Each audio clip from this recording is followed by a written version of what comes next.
നമസ്കാരം, വിനോദ് കുമാർ. ഇംഗ്ലീഷിൽ respected sir എന്നുള്ളൊരു പദപ്രയോഗം ഏറെക്കുറയില്ല. ഇന്ത്യനിസം എന്നാണ് അതിനെ കൂടുതലായിട്ട് പറയുന്നത്. ഇന്ത്യയിലുള്ള ഒരു സ്ട്രക്ചറാണ് ഈ റെസ്പെക്റ്റഡ് സർ, ബഹുമാനപ്പെട്ട സർ എന്നുള്ള അർത്ഥത്തിൽ. ഈ സർ എന്ന് പറയുന്നത് തന്നെ കോമൺവെൽത്ത് കൺട്രീസിലുള്ള രാജ്യങ്ങളിലെ പ്രധാനികളായിട്ടുള്ള ആൾക്കാർക്ക്, വിവിധ മേഖലകളിൽ പ്രധാനികളായിട്ടുള്ള ആൾക്കാർക്ക് എലിസബത്ത് രാജ്ഞി കൊടുത്തുകൊണ്ടിരുന്ന അല്ലെങ്കിൽ കൊടുക്കുന്ന ഒരു ടൈറ്റിലാണ്, ഒരു honorary title. For example sir Isaac Newton, sir APJ Abdul Kalam, sir പദവി എന്ന് പറയും, സർ CV രാമൻ.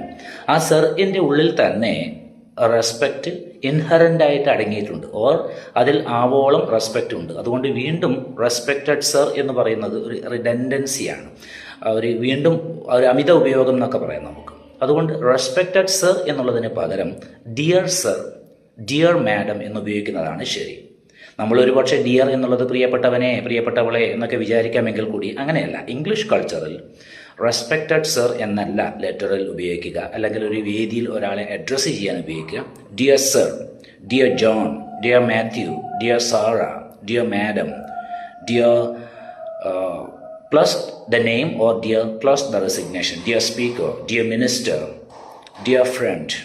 അതേ രീതിയിൽ തന്നെയാണ് dear teacher, dear father, dear mother, dear wife, dear friend, dear Smitha.